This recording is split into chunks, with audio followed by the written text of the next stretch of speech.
here. Oh, that's right. It is our first first home game back. It is. Welcome back. Well, thank you. Did you celebrate? Did you do anything? 100%. Yeah. What did you do? Well, we hosted this year again.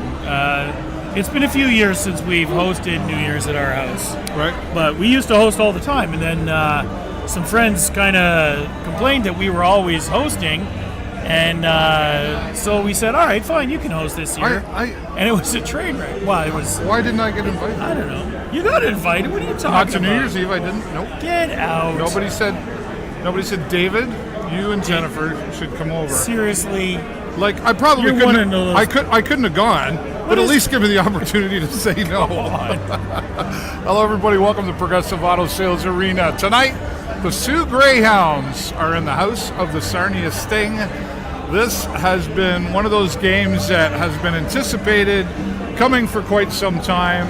Yeah. And what is going to happen? Well, let's go back first a little bit as we'll talk about the Battle of the 402 that occurred. Sure. Seemed like a pretty good series until they went down to London and lost 7-1. Wow. Yeah, it was not good. Were you devastated?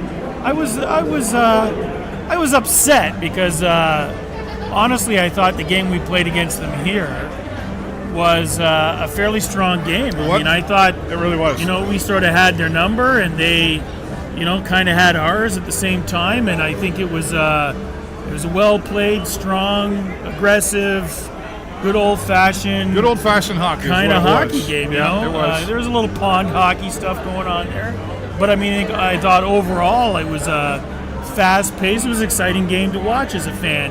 And it was close, like pretty much the whole time. I think it was honestly one of the best games of the year. I would say, as far as play goes. I thought so too. I thought it was good, and I just, going from that to losing the way we did, harshly. Is a good, harshly. Yes, I was a bit starchy about that. I gotta say. Well, I guess lesson learned for preparing for tonight, I guess. I didn't get an opportunity to see the game, so I'm only kind of going by a few of my friends. I'm going by the scoreboard, right? But, and I'm hoping that we just, at some point things will start clicking, and because it's been hit and miss, we've lost to some of the worst teams in the league, and we've won against some of the best teams in the league. Yeah. So, it's really just about stringing the right things together to give us some momentum. But I mean, you got to really put it in perspective. Fourth place in the whole league right now is 49 points. Right. We're 11th place at 40 points. So there's only 9-point difference, which I know it doesn't sound like much. 9 points in our division is enormous. It can be quite a lot. It can be quite a lot, especially halfway through the season. Well, and we talked too, like, how much does that really matter now at this point? What's more important is positioning for sure coming into the playoffs. And we're third in our division, I think, at the moment. And I think, and we're handily in third place. I mean, it's not a tie. It's not off by 1 or 2 points. It's, probably 5 or 6, I think, if the last time I checked. But which means that we're gonna probably have a first round playoff gig, which is great, but I mean, all bets are off because we're in January, right? When we're talking trade deadlines and all that. Tis the season. Tis the season right now where teams are starting to look and go, what are we gonna do for the rest of this year, and where does that leave us for next year? So we'll see what happens. Well, Ethan Langevin's starting again tonight for the Sarnia Sting. Yeah. Obviously, a frustrating time for him, but after the last game. But not as frustrating as we really have DiPietro. seen Jake. What do you want? Jake Chersky.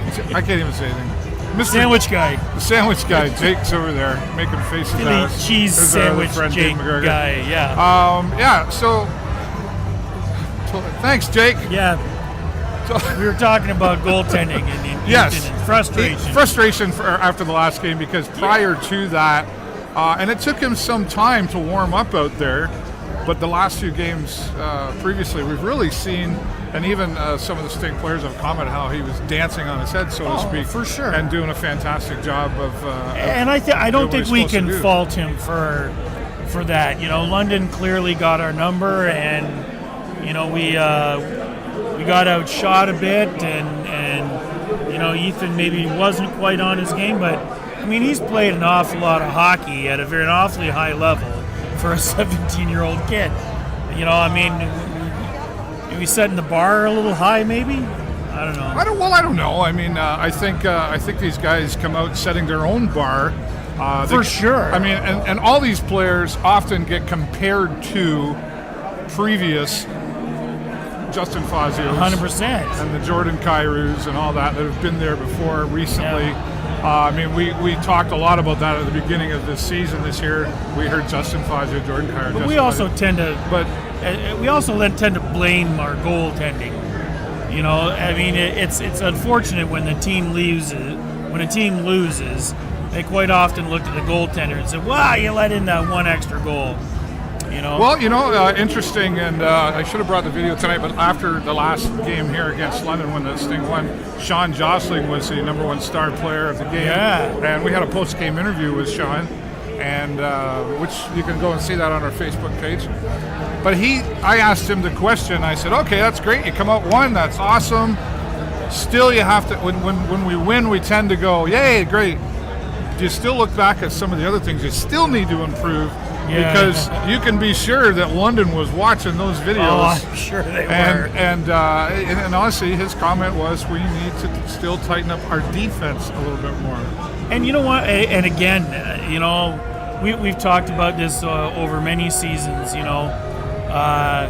Sting tend to be a little bit challenged when it comes to defense. We've had some pretty decent defensemen come through the thing, but you can't build a defense around one or two guys. No. We've had Ryan Wilson, we've had Mark Caddick.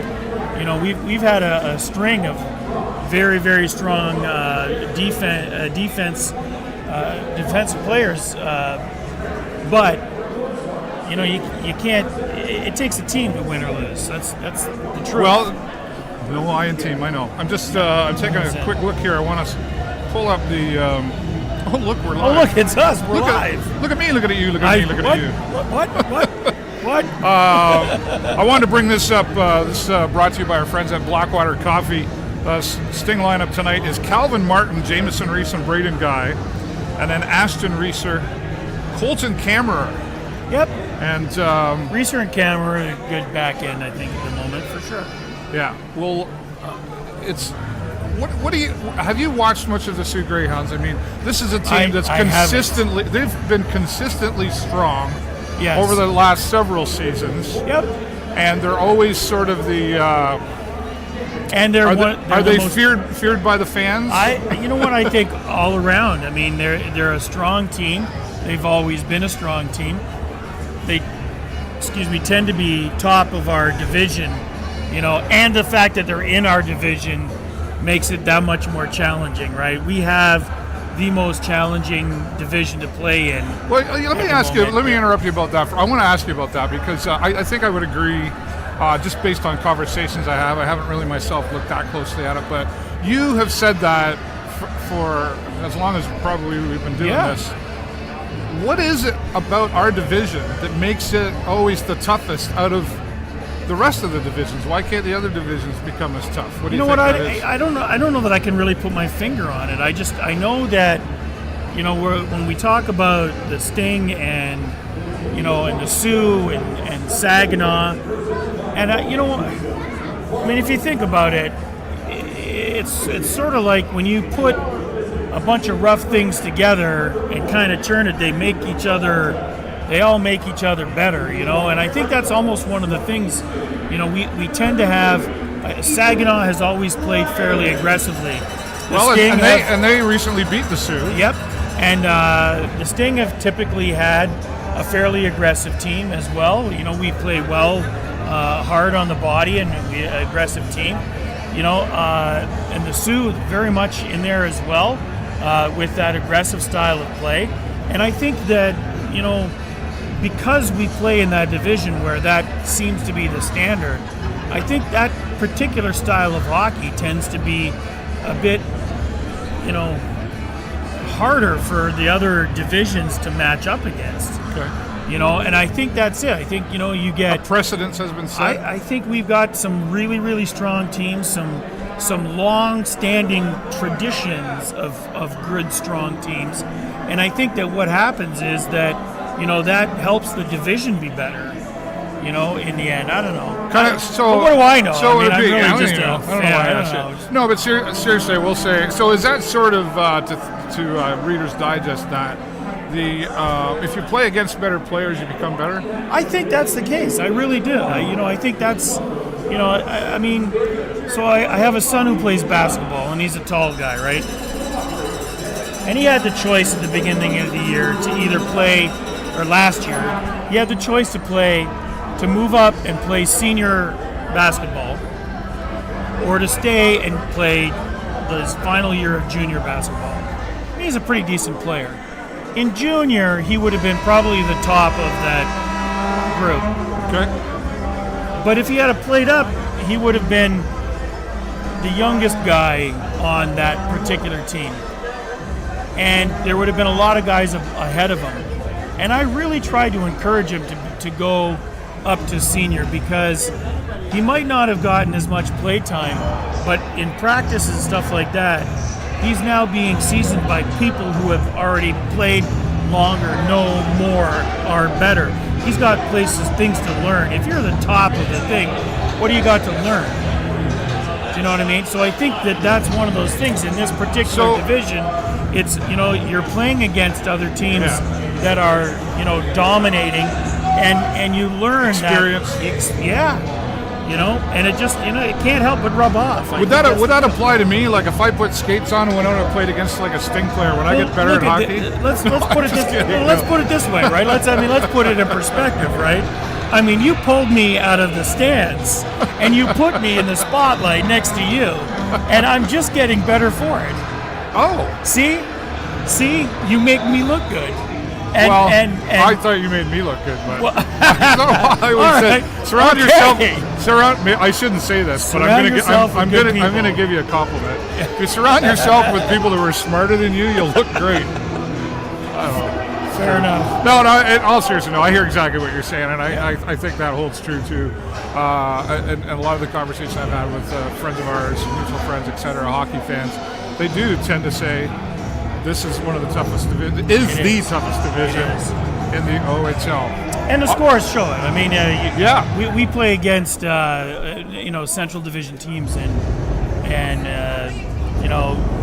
our style of hockey tends to win hockey games. For sure. All right. Well, let's see what the Sarnia Sting are going to bring us tonight as they're ready to take on the Sioux Greyhounds. Mm-hmm. We always have expectations of a game like this.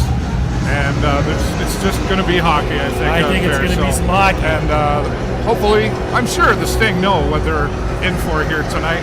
And hopefully they can swing that pendulum back around and put us back into the we got something to prove now, for sure. The Hive is making its noise, and the Sarnia Sting getting ready to come out onto the ice. We'll keep you posted throughout the first period. And I think Jake Chersky's going to join me at next period break. Woo-hoo. And we'll probably let Jake come back. Maybe. Unless Liam Henderson shows up. Unless he can find somebody else. Liam Henderson was out. He was on 3 radio stations this morning. Nice. They had him on all 3 radio stations, letting him be his broadcaster, helping him do the stream. And I didn't hear it, but his mother texted me, and apparently he gave me and the show a shout out on the radio show. Liam Henderson, shout out back to you, buddy. He's an awesome kid, I'll tell you. Yeah. All right, we're going to let you go, and we'll be back for the show live on location and the Video Show Network. I'm David Burrows, and my friend Jay Peckham. Go Sting, go! Talk to you soon.